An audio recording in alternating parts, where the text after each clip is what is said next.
Welcome to another episode of the PGTK Podcast, an interview podcast. My name is Emmanuel, and on this episode, we bring in Brick Savage, who is an independent wrestler here in Texas. We talk about his 2023 recap, along with his match of the year, as well as any goals he has in store for 2024. We talk about his possible dream matchups in New Japan Pro Wrestling, as well as we play along an armchair promotion where we talk about possible matchups in Night 1 and Night 2 at WrestleMania 40. We also talk about how he thinks would work during a match, as well as giving advice to his younger self. All I require is to just follow this podcast, but most importantly, please share it to at least 2 people so that people can enjoy this episode along with us. And without further ado, here is our conversation with Brick Savage.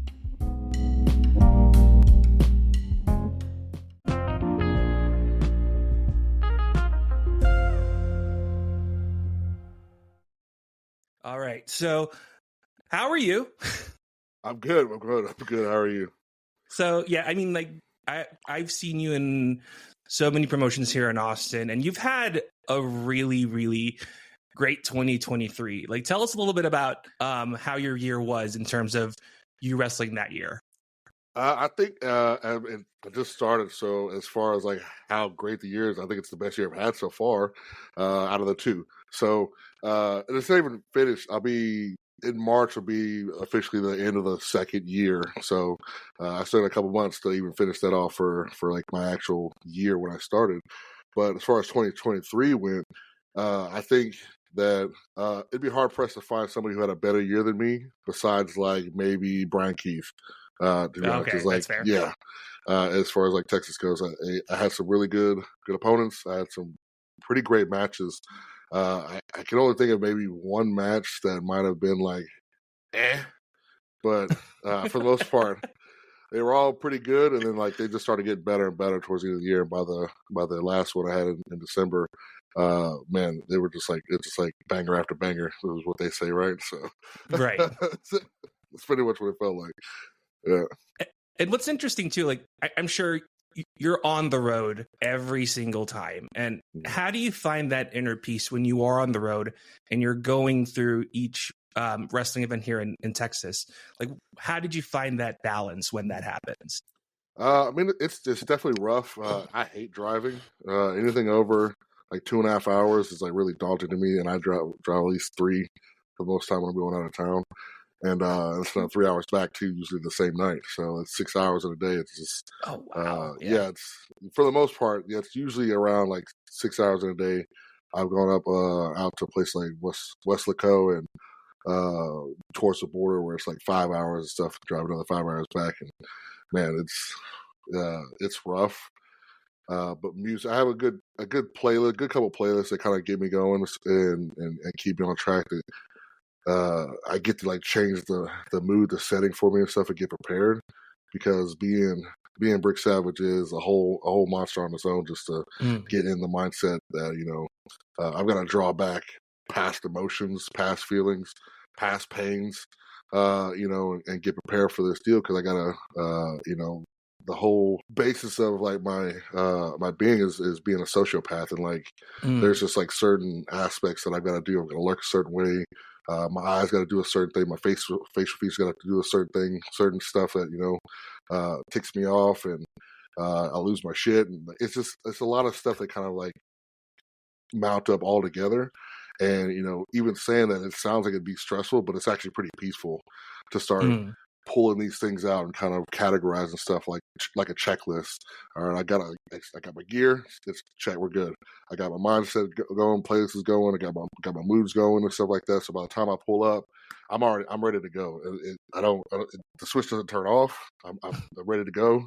I start getting dressed, getting ready, getting warmed up, and I'm always in the zone, man. Until by the time I leave the building, I'm driving back home still in the zone. So the playlists I listen to, they're all hyped up, right? People are trying to sleep, and I'm just like, I'm ready to party. So after that 6 hours of driving and stuff like that, I'm just like in the zone to party and rip some heads off and stuff, and that's just kind of how it goes. it sounds stressful in and of itself, but once they start like kind of grabbing all those pieces that are all chaotically out there to start putting them, in a checklist and stuff, it starts to get a little peaceful because now I'm going to go be entertaining and get to go have fun, get to forget the, the mundaneness of having, a job and doing like these regular things throughout the week. And then here we go. Here's this cultivation of maybe 10 minutes of being entertaining, it's one of those things that the result is that reward there, being able to have the people get immersed into that match and feel what's happening brings me quite a bit of satisfaction. So it's not a game for me. It's one of those things that in my life, when I get to reach this goal here, or this result here for the show, and get the aspiration of the fans, or some of them they don't like to boo me, but they want to.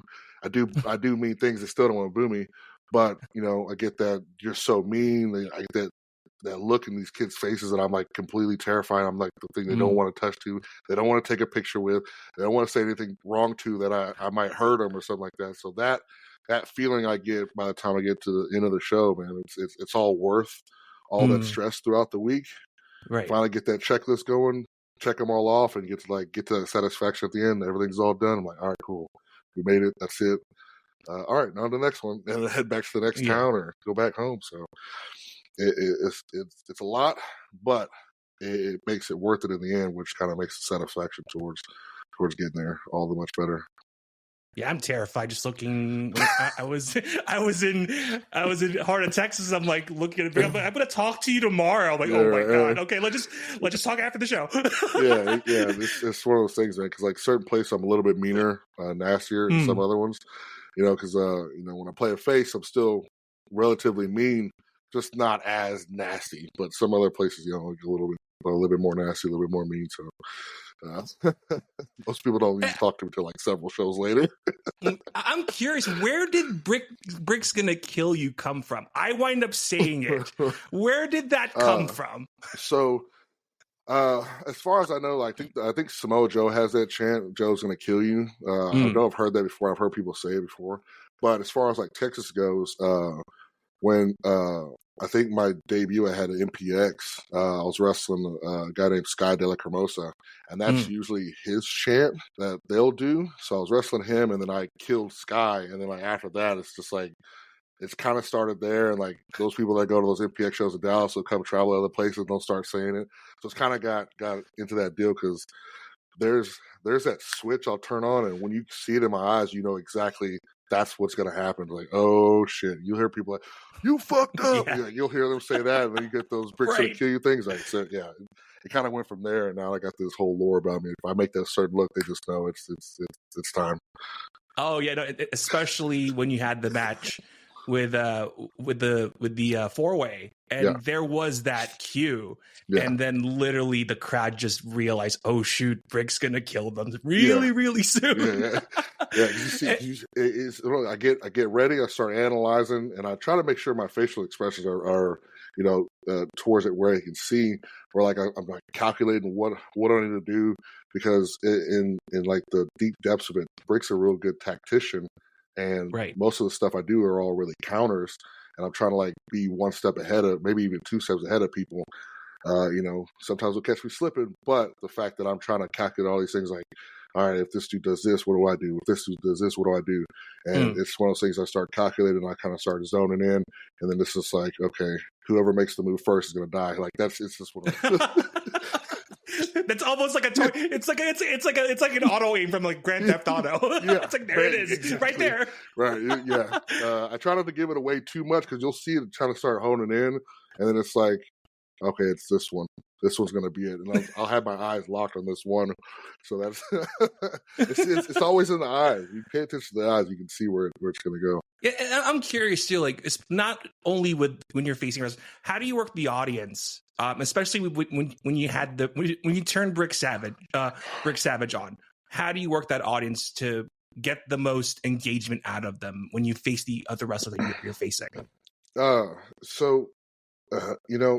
I always thought it was one of those things that I needed to work on to actually like talk to the audience, and I don't. Mm. It's not in my personality to actually talk to people. It's all in face for me. And Paca just wrestled Paca here last weekend. He's a very smart dude. He knows that my greatest weapon isn't all the slams and all this stuff and my speed and agility. It's fear.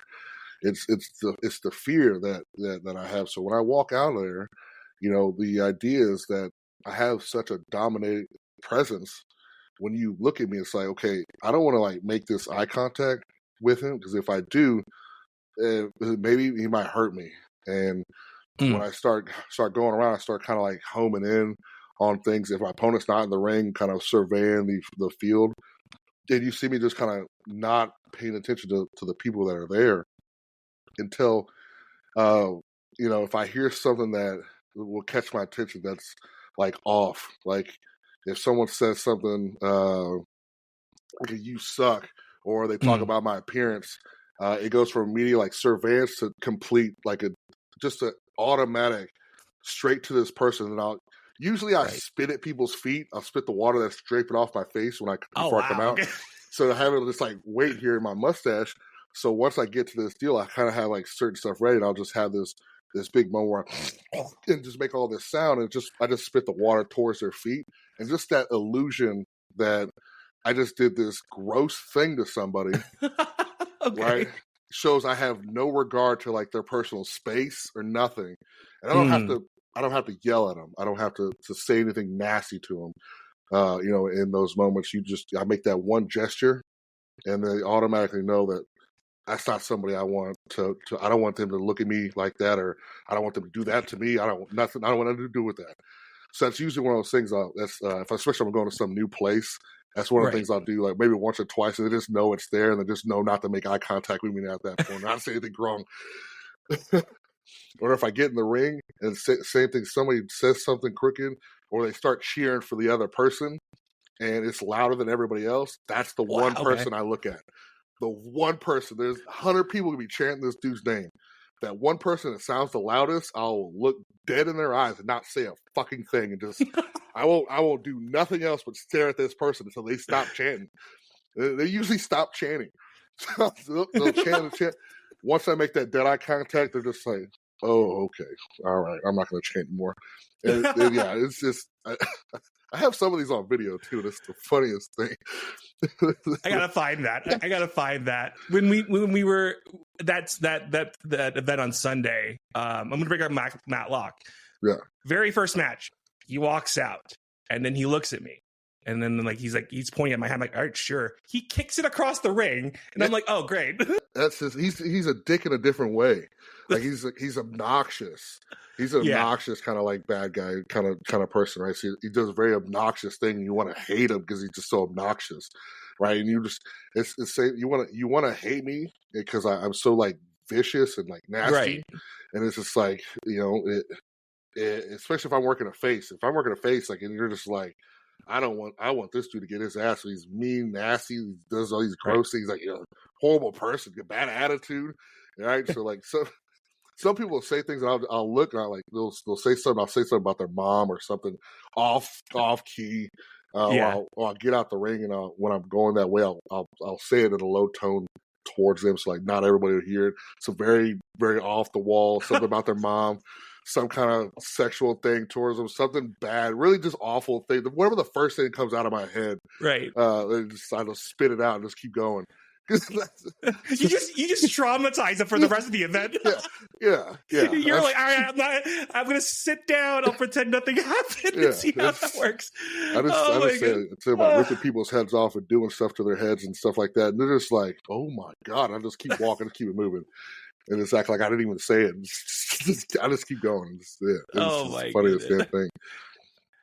And especially, we're going to talk about your personal match that you've done last year. What is that one match that culminated what we just talked about, and think about a match when that actually paid off, whether it's performance or interacting with the audience. What was that one match that made you say, okay, this is my best match this year? Yeah. Man, I wouldn't call it the best match, but it's one of the matches that I sent in for reviews and stuff. It was right after I had a match with Exodus Prime in our last man standing match.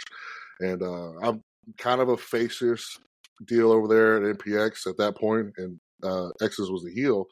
So I didn't get to really be nasty towards the people. It was just kind of like we ended up just having like a good match, or a great match to be honest. And then the following deal, I went to a new place, a 5-star wrestling academy in Laredo, and I wrestled one of their hometown favorites, Kyrie Adams. And I would say that was probably the best character work interaction I had throughout the whole deal, plus the match. So, I came out, I said something to the people around, I flipped them all off. Okay. Right, and there's just this group of rowdy people. These people never seen me before, maybe just online and whatnot. Just a group of rowdy people in the front, which is what I love. I just love I love rowdiness, right? Yeah. Some little goblins out there that just like they get drunk and they start yelling stuff. I love that kind of energy.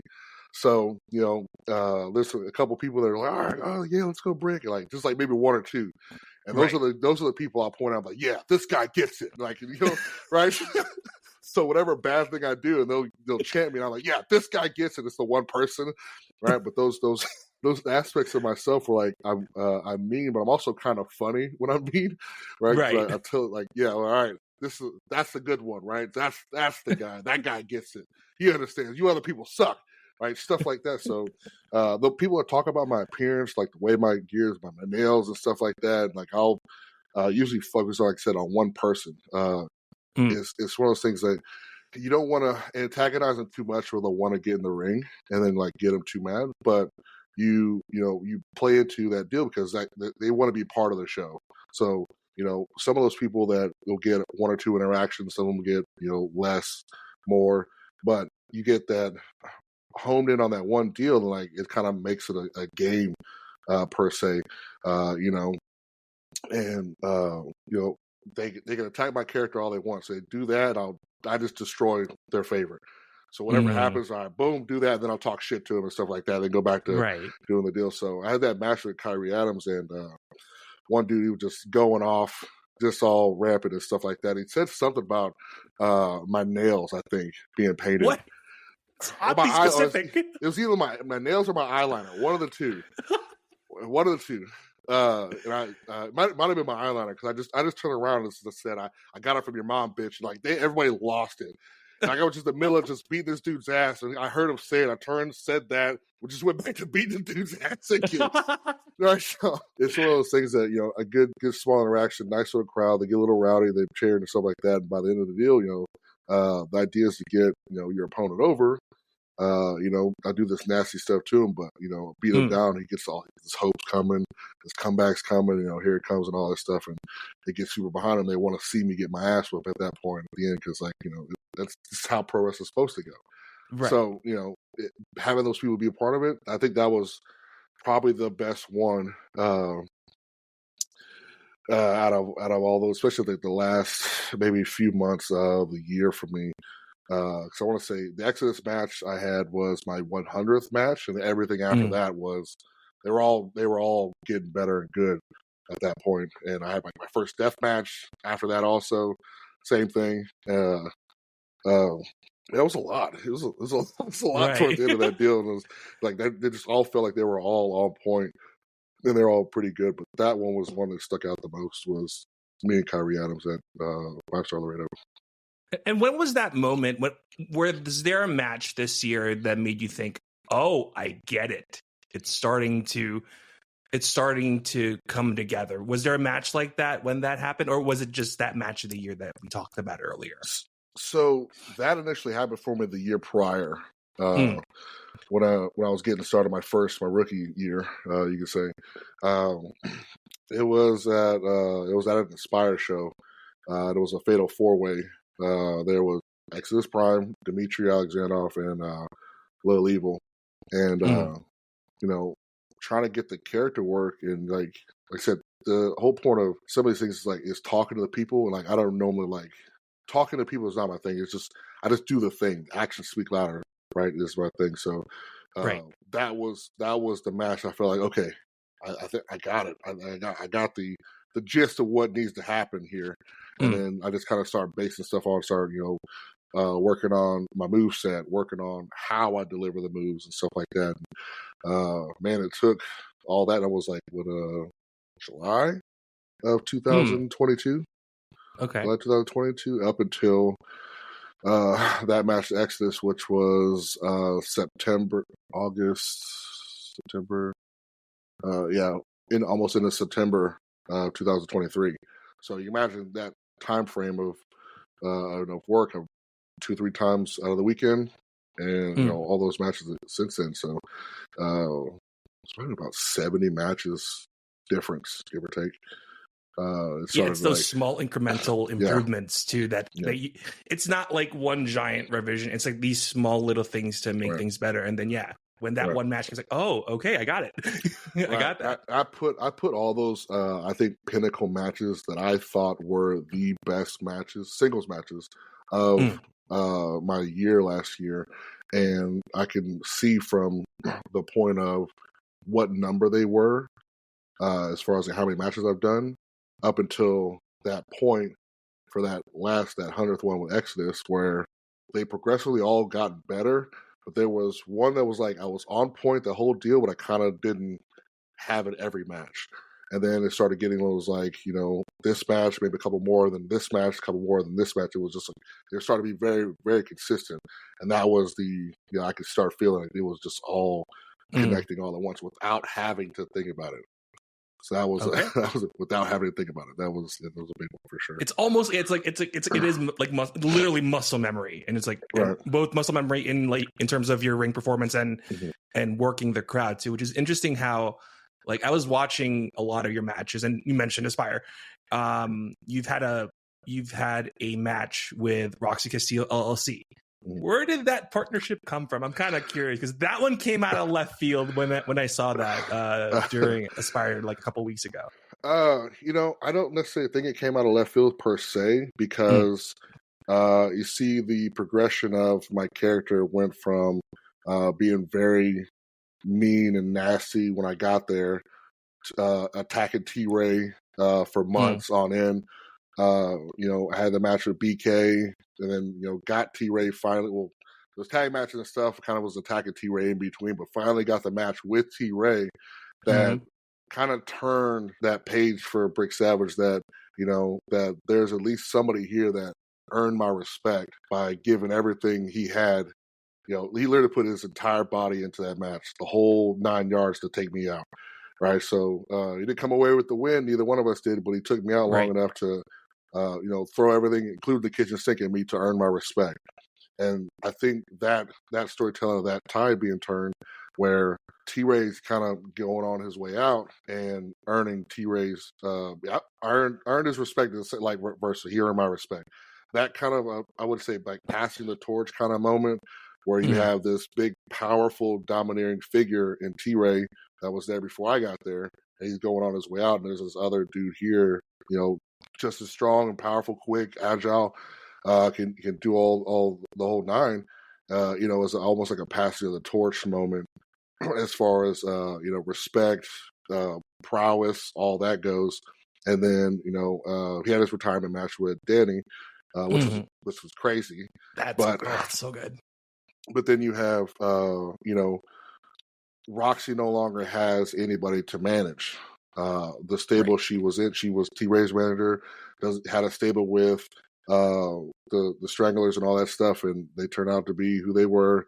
That disbanded, so she didn't have anybody. So she's good with working with winners, and saw that opportunity to grab a hold of the faces of Inspire at the moment and put them together and make that moment. So I don't necessarily think it's out of left field, because you have that dynamic of you have Rachel, all that she does, Shibashi, his quickness and all his prowess, and then me. So while I'm still mean, you're the good mean. Yeah, you gotta have like some good chaos in there, mix things up and stuff like that. So it's a good dynamic of personalities to kind of put together.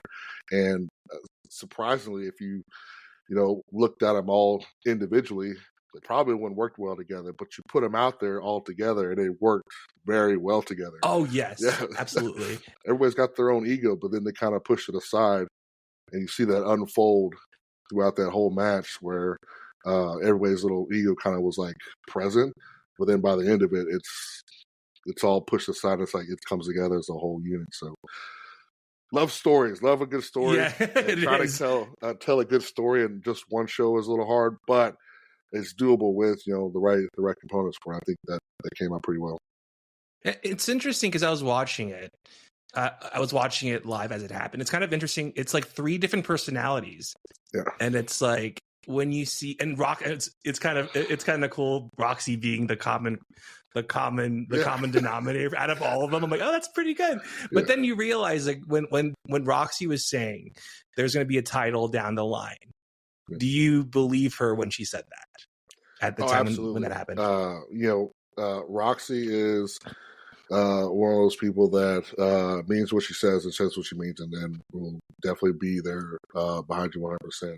And at one point, I was trying to steal a spot away in the head of the line for the Prestige title with T-Ray, right? So I was trying to steal it. And she's like, nope, you can't cut the line. You have to go through all the rigmarole to get there and stuff like that. So, I'd say at this point, I've proven myself to, get in that line, and here I am to go after whatever title need be. And of course, with the new year coming up, and 2024 is still brand new, even though it's 16 days away. Do you have any goals in mind this year? I'd like to, as far as like personal goals go, I would like to get a look from New Japan at least. Maybe not even just like the invite just yet, but at least a look where I've had some people contact me from bigger companies, and ask for my footage and all that stuff, and kind of talk. And I would like to get a look from New Japan, and at least be on their radar, because that's the place I want to go. I've wrestled some bigger name people from different companies that it's one of those things like I've wrestled this person, I know the caliber of wrestler I am, and I could be in a spot to wrestle this person where they're at. So if any opportunity just landed in my lap where I could take it, I would. TNA, AEW, WWE, doesn't matter what it'd be, but it's one of those ones that I would like to get a look from New Japan. I would also like to get some spot where I start getting kind of that national recognition all over the place. I've got some cross-state stuff that people will recognize me from, but I want to get that national, that spot where, I just need that one opportunity to show what I'm capable of, and then I just let the dice roll where they go. And, I think that'll just kind of speak for itself. If you had a dream match in New Japan, there's no restrictions, who would be that one opponent that you would like to face despite the outcome, win or lose? Man, it's hard. It's super hard to say because as far as like the past like 2 weeks, maybe 3 have gone by, the several shows that I've watched, and it's just like it's so hard to pick just one. But it'd probably be Okada. Out of all of them, it'd probably be Okada just because he is the guy. He is the guy. And man, this is a wasn't expecting this response. It just became a list because I started watching these shows. I'm watching them like, oh, this dude would be really good. This dude would be good. Like Jeff Cobb is over there, and like Jeff Cobb will be a good one just for like just a big, burly, meaty, meat slapping meat type match. That's one, right? So like there's different aspects of these different wrestlers that would work, to watch and see, and it's just like it started to become too many to start naming. But Okada would be the guy. We'll go numerous if you want to, because one kind of makes it literally in tunnel vision. Yeah. But do you have any? We'll go 5. We'll go 5. Okay. Okada for sure. Jeff Cobb, Ishii, TJP, the Osweng, that new character he just kind of unveiled. I love that character. It's got a cool like the Fiend-ish vibe there. It's got this cool horror monster face thing from like this old movie I watched when I was a kid, and like it's got a cool supernatural vibe to it that works. It's not over the top. It just works. So the Oswego would be that one, and the fifth one, I'd probably go with Evil because I've been compared to Evil as like just basically like me that dresses in drag. It's like because like he has a very luscious straight hair. I don't think he particularly has makeup on, but the fact like the eyeliner and all that stuff like this, he has like basically he's very, very pressed. His hair is pressed and laid, so like a little bit more flamboyant coloring and stuff like that. So, it's a perfect match of everything, and it still works at the end of the day. It's like, what is this? You get that flavor, that whole leather daddy drag queen flavor that kind of gets mixed up. Like it just works. People want to see it. It's one of those things that so like I would be the one.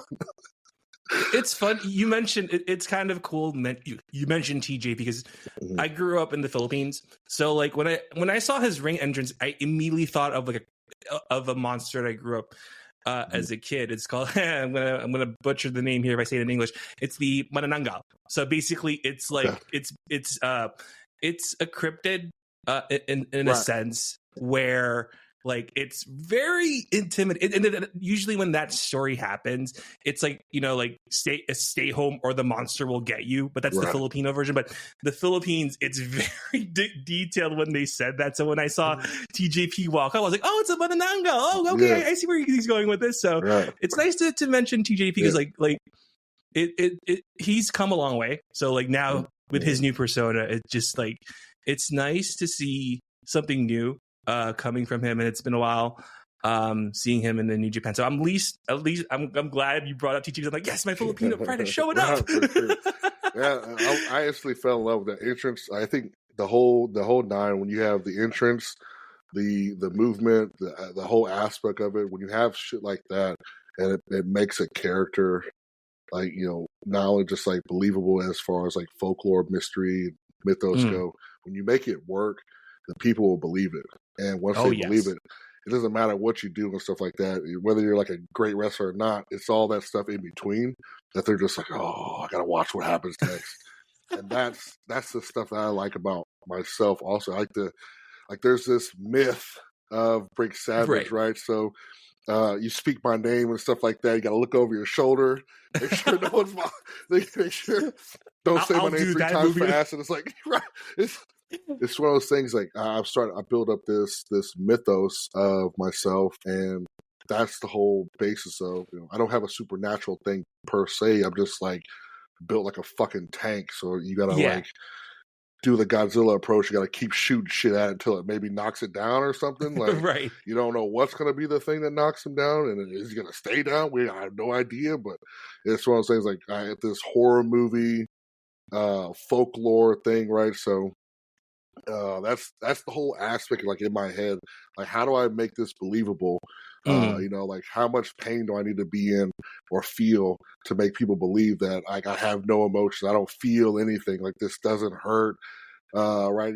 Trying to make sure things look like they don't hurt that hurt somebody 5 minutes ago. It's a hard task, but you got to register it, and like, you got to make that process work. And once you get it and you have that, and they believe it and they can see it, they're just like they're on the edge of their seat. It builds up, you know, both sides of that coin there, because now whoever's across from me has this whole entire mountain they have to climb, and they're like, I thought it was an anthill, and now it's Mount Everest. Like I'm not sure what I got to do, but that trying to tell that story out of myself is, I feel like it's like the best part of like wrestling, and you know, having characters like TJP come up with something new and fresh, and get some realism in it, and then also have that mythos in it at the same time. It works, and it's pro wrestling. It just works, and I think that's the coolest part about all that. So. Yeah, it's kind of interesting too. Like that's that moment when I saw it. It was just like, I'm buying into it, and seeing like how wrestling evolved then to now. We see a lot of these elements show up, and everything makes it. Yeah, everything makes it believable, because otherwise you don't want the reaction to be like, okay, next match. Right. You can't do that. Right. You kind of lost the audience when that happens, and it's like, oh, okay, all right, Right. I guess that's gonna be it for the duration of this match, Right. Yeah, exactly. And it's one of those things like I have to be very conscious of like the certain moves that I do and like how I move and stuff like that. Because, realistically, if I pick someone up off their feet and I slam them, and I've said this multiple times, if I pick someone up off their feet and slam them, they should probably die. That's the illusion. Right. So, Right. It takes some time and build up for me to get to that point. And by the time I get to that deal, this person's like on their last leg, and there might not be much fight left in them. So there might be a comeback, there might not be. It might be the end of the match. Who knows? It's also still trying to build that illusion that they may be able to win. But if I keep slamming them, then there's no aspect of that believability of like if they actually beat me at that point, then nobody's gonna be into it. No one's gonna believe that. Because I've lost. Right. I lost matches, and nobody, some people get upset about the outcome. I've only had maybe one or two matches where people like didn't believe that was the type of outcome to happen. But most of the time it's, you build up this opponent, and then do the thing where a mishap happens and something this, that, and the third happens. You're broken in a form of fashion where you can't be at full strength. That they get one up over on you, and it makes it believable that these other people are also wrestlers. They're also good, and unless I wrestle somebody who fucking sucks, then you're just that like, story's right, really kind of hard. It's just, whatever. Moving on. At that point, it's like, all right, fuck out of here. But that's the idea, is to try to get that story point across where like they believe it, they like it, they might not like the outcome to it, but god dang, that was a hell of a fight, and kudos to both sides of that coin there. It's interesting how, especially with like matches too, like it's always clockwork when that happens, because otherwise it's going to be like, okay, what's going to happen? That's what happened when Gunshow won the Anarchy title. I was surprised because like we were coming in, it'll be smooth sailing for you during that match, and then Marquez Rose came out of nowhere, and I'm like, here we go. What's he going to do now? And it's a fatal four-way. All this build-up, and everyone in the room thought that you were going to be like, oh, it's a shoo-in. When Gunshow won the match, and I was like, and it's like, oh, okay, I see where they're going with this. But my first reaction was like, oh my God, did Brick lose? Is that real? Like, what's happening here? So it's those moments of like shock and dread that make you realize, oh, I see where they're going with what's going on in the match. And honestly, like that was like the most shock I've had ever in a wrestling event ever. And I'm like, oh, but like flowers to Gunshow to get the Anarchy title on Sunday. So we're gonna shift gears. So this year too, a lot of the major wrestling promotions, AEW, WWE, will throw an Impact, we'll throw in TNA Impact into the mix. Which of the news so far surprised you this year, even though it's mid-January? Which one surprised me the most? It's tough to say because there's so many moving parts in each one of these deals. I don't really call it a surprise. Like seeing Dolph Ziggler go to TNA, not really a surprise. But I saw him in New Japan. He was there. Everybody does their thing there. When they kind of leave WWE.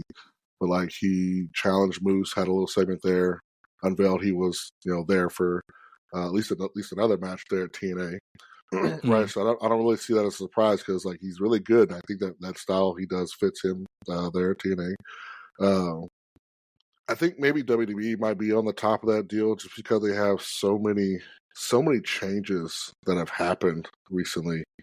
CM Punk's back, Rock's back. They've got multiple storylines that are entangled. And I think what they're doing, like business wise, they're kind of switching people around and like letting people go and like, all right, well, let's try something else. And I think that's like the biggest surprise because I thought Vince McMahon would be there forever. And, everyone did. Right.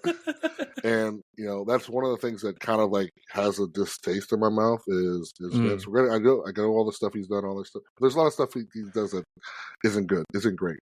And it's not something I really want to kind of be a part of. But, this changing of the guard per se, it might have taken several months for this to happen, but like the start of this year, things were just like they've like done the most, and I think Right.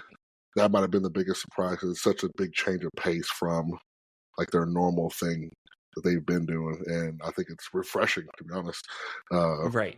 Yeah, it's even got me wanting to watch more WWE stuff, and I don't ever usually watch it. That's I only watch exactly all the what old happened to me. stuff. I only watch all the old stuff. I got Peacock, so I watch all the old stuff. I watch some matches on new pay-per-views, but I watch all the old stuff from there. I go back watching their old King of the Rings and Royal Rumbles and all that stuff, WrestleManias and stuff like that to get some inspiration for things. But like all the new stuff is just like, it's all right. Not the greatest, but it's all right. So we're going to do a little bit of an armchair promotion. What's going to happen in WrestleMania? And Royal Rumble is going to be in a couple weeks. What's going to be night one's main event and what's going to be night two's main event? Jesus. Man, it's so hard to say right now. I'll say my predictions too. Don't worry. I'll say my predictions. Don't worry. I'm not going to put you on the spot that way. All right. Night 2 is definitely going to have Roman Reigns in it for sure in the main event. For sure. My gut tells me it's going to be Cody, and they're going to get back to Cody, but I would not be surprised if it was The Rock. Would not be surprised. I don't think he can go as a main event for WrestleMania like he used to, because that shit takes it takes a lot of time to get back in shape. And we saw that the last time he was working and stuff like that, he ended up getting hurt because you take that moment to get in shape, but being in there in the ring in that moment is quite tons different than being in practice. And I can only imagine it's amplified a million times over being at WrestleMania. It's just, there's just so much more added to it. Money wise, I think it might be good because of that, but I don't want to see that match at WrestleMania. Right. That's not something I want to see. I want to see Roman lose. And I don't think he'll lose to The Rock. I want to see Roman lose. So whether he loses or not is whatever, but I want to see him lose. And if The Rock is going to be there, I don't think he'll lose. I won't believe it. I won't watch it. It's not. I'm not going to be excited for it. I'll watch it eventually, but I won't be excited to watch it because while I know the aspects of where he's at, I just don't feel that he's put in the story time to build that up to make me care about him winning or losing against Roman Reigns. But Cody would be a good one. CM Punk might even be a good one, but I don't care for CM Punk at all. So I don't want to see him in a WrestleMania main event. Sorry, buddy. Don't want to do it. So there goes the Seth CM Punk thing out the window. Don't want to see it. Sorry, maybe next year, I guess. But I don't want to see it. So I know that's what he wants to do, but I don't want to see the CM Punk in the main event. So I would say Roman, Cody, day 2. And I would. I've been wanting to see Jimmy and Jay in a WrestleMania main event for sure. Just as a single since last year. Right. I've been wanting to see that, so I would put them in day 1. And then have Roman and Cody day 2. Oh man, I'm gonna go for the popular vote, and I'm gonna. Here's why. If you know the history between Punk and Seth, they go way back. So it's kind of like this culmination of them facing off for the World Heavyweight title. Who wins it? I think Rollins will retain, but Punk is going to get pushed over night 1. Even though he doesn't really need it, but there's going to be a push behind it. I want Cody to finish the story because part of it is just it's been developing for such a long time, and there's a good majority of fans that would love Cody to finish the story. Now, if it happens, and it might happen on night 2, if Solo shows up, all right, that's it. Roman's going to win it. So that's how I'm like, okay, all right, I guess Roman's gonna win this whole thing again. But I would love to see Cody finish the story just because there's so much development with his storyline so far that everyone is anticipating for that one win. Because once that one win happens, everyone's gonna erupt into an applause. I can't wait for it to happen. It's been happening for how many years now? Yeah. How many years now? Such as the building up of how how Cody has been since he went to WWE, and like we're waiting for that payoff. And when that one payoff happens, that crowd is gonna erupt. Because if it's Roman, there's gonna be some boos, but it's like, okay, fine, we'll let Roman beat Hulk until 2025. It's like, okay, we'll just run that history. This is my problem, and which is, go for it. I like Cody, don't get me wrong, and I would like for him to finish the story, but if he does, they're going to turn on him in less than a year. They're not going to be behind him. It's not going to go much anywhere. It's the problem. Where does he go from here? Right? What happens next? And if Roman wins, he gets to keep going towards that record. And I think that's a cooler aspect than Cody finishing the story because Roman got away again. It's like, God dang it. He got away again. You want to give the people what they want. Right. What they want, you got to take it away. And they've been taking it away for so long, you almost see it coming.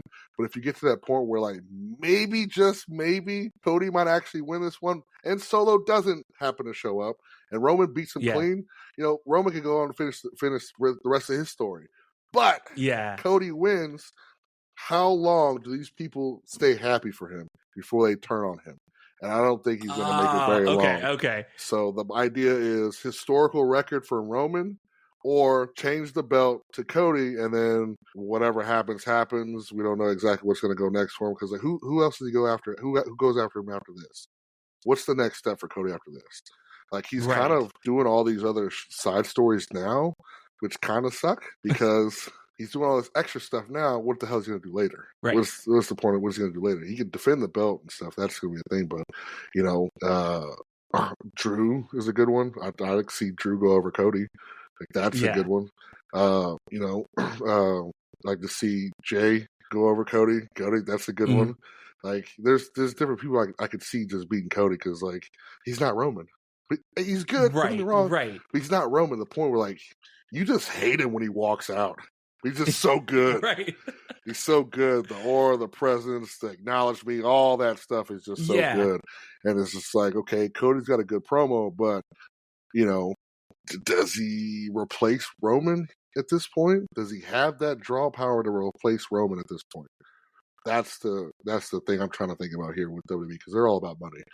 So, like, who replaces Roman once he loses? That's the thing. Like, Seth could go over on CM Punk, but I don't see Seth drawing Roman money. I don't exactly. see CM Punk. CM Punk is great on the mic, but he's not really doing. His in-ring skills are starting to become really fucking lackluster and not very good. It's getting bad. So how far does CM Punk go? Like, how much draw is he going to be? Like, is he going to replace Roman in the draw, which he hasn't? Is he going to replace Roman's draw? Who's replacing Roman's draw? Because that's the one that's to tell you who will win. Who replaces Roman's draw? Yeah. That's the point. That's who's going to win. That's the one. Wow. If you think that they're going to be able to build Cody up and he's getting that draw power, then Cody will win. But if nobody's at that point, he's not fucking losing. So and I can see because they're really pushing Roman to beat Hulk's record, just so that history needs to be rewritten in some aspect, just so that there's fresh eyes in a younger audience that see them up and like, oh, I've seen Roman win the world title I've seen Roman beat Hulk's record. Like, they want that history to be with them, and it's that moment of, I was there when Roman beats Hulkster at the world heavyweight title, the championship title, with that streak that he had. So I can see that happening, but like with Cody, I'm a little cautious to like who's going to be facing him after. You're right though. Who's going to be facing him after? And I'm like, there's like a short list, but like, Roman is the cash cow. Yeah. Throughout all of WWE. So like, again, this is pure speculation. So our opinions are our opinions. Yeah, this is our opinion. So like, we'll just throw that out there. But like with Cody, we'll see. And like, I know Triple H is cooking, so I'm going to trust him with what he's doing. And a lot of it has been great so far, just so that's tidbits of setting up for the Rumble, setting up for the Elimination Chamber, leading up to WrestleMania, just so that everyone's ready to see who's going to be that main event for night 1 and night 2. So we'll see. They built up Sami Zayn, and everybody thought he had a chance to win being in his hometown. And while that bloodline story took a long time to get there, that span of him being main event and have that opportunity wasn't very long. It was the turn, this happened, and then here it was. Here's the championship match. So that part wasn't. It doesn't take long to get that moment when you start having those chips fall into play with a weekly show that happens every week. So it won't take long. It's just you got to find the right person where everybody wants to get like. LA Knight was a good run for the money, but like that was so close. I thought he was going to win it. I swear. Yeah, I would say he did. It's just that he almost beat Roman clean. It was almost there. It was almost there. And the fact that Roman had to cheat to win shows that there's credibility in LA Knight's star power there, because the whole point. Like I think the heel should definitely have a couple moments where they do win clean to establish that they are good, right? They have that power to do so. But getting over by for the heel is getting your little cheats here and there. Roman just happens to be the same fucking thing over and over. One of the bloodline members does the thing for him, right? So, but that's the whole point of being a heel. You got to have that moment where that happens and, they get that win, because he can't do it by himself. That's what makes him the good heel, is because he can't do it by himself. Because if he could, he'd be a face. And if he'd be a face, he would not be where he's at, because we done did that already. That shit did not fucking work. That shit did not work. That's a Ric Flair moment at that point. So. That shit did not work. So, my goodness. So we're going to end our conversation with this. So the World Health Organization listed adolescents between 10 and 19. Now, if you see young Brick Savage at age 16, who's still kind of growing up and figuring out what his life's purpose is, what would you give him as advice? I pay more attention in school, probably. While I do pretty well for myself without having a college degree, I think that, certain aspects of the life that were, out of my control, if I would have just had that thought process of like more future based, like, hey, I need to actually think about something I want to get started in and focus on that one thing, I'd probably been, a little bit more happier at that point. But I was all over the place, and I think that's part of what makes me good at what I'm doing now, is the fact that I had my hand in so many cookie jars that, I've self-taught my stuff to do a lot of things, and I don't discredit that for myself. But one aspect, if I was going to tell 6-year-old me, would be to pay attention a little bit more in school. Find something that you actually dig and like stick to it and actually do it. What were your plans? If you do tell him that, would college be that aspect, or you're like, do something that you would love to do? Yeah, it's just do something you would love to do and stick to it. And it's one of those things that I don't think necessarily college is the answer per se, but there's things you get into like trade school and having a very unique skill that a lot of people don't have. Like I was a really great welder. I mean, great welder. If I would have, stuck with some of the things like being a pyrotechnician or, doing building stuff together, I might have actually, had a different career path. But it's one of those things like I wanted to do other things, and most of it was like playing football and stuff like that. It wasn't really school or skill based. It was just like, all right, cool, I want to play football. And like that was just the main thing. Cool. So this will end our conversation with Brick Savage, and you have the floor. If you have any upcoming events this month or next month, give us your socials and any upcoming events that you have this month coming into next. Yep, you can follow me on my Instagram at WorldBreakerSavage. Twitter is BrickSavage7. Those are the two main platforms that I use, and Facebook here and there. You can find me on Brick Savage too. I'll post all my events, all the shows that I'm going to. The big one I have next is Mat War Pro. That one's on the 26th. That's the big storyline that happens with me and Damo McCullough. XPW and fight Necro Butcher, which is old Wow. old person I used to go watch my dad train with and train with while he was here in Killeen. So that's an old story thing that's happened, kind of bringing that full circle too. So those are the events that happened this month. I don't have any bigger name opponents at the moment just yet, but I've got quite a bit of matches already in my books for the year. So just be on the lookout on my Instagram and my other socials for those opponents. But I will have some big names that will be in the ring with.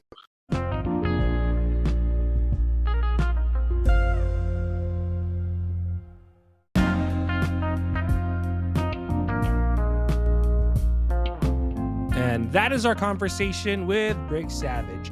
And his book is already full for this year, and he has so many matches in the future. So just follow his socials on the upcoming events that he has this year. And of course, he will always deliver in every event that he does, and he will push his opponents and bringing the crowd to the limit and just bringing a lot of excitement in whatever events that he has for this year.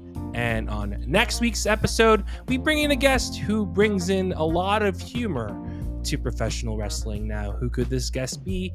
Well, you'll just have to find out on next week's episode. And you can follow PGTK Podcast on socials on X, Instagram, Threads, as well as Spotify at PGTK Pod. And if you have any questions, comments, send a review over here, but most importantly, send us an email at pgtkpod@gmail.com. So if you want to be a guest, if you want to have comments, send us an email and we'll let you know what's going to happen next. And as always, thank you so much for listening, which took 4 episodes for me to realize. Be awesome with each other, and I will see you guys on the next episode of the PGTK Podcast, an interview podcast.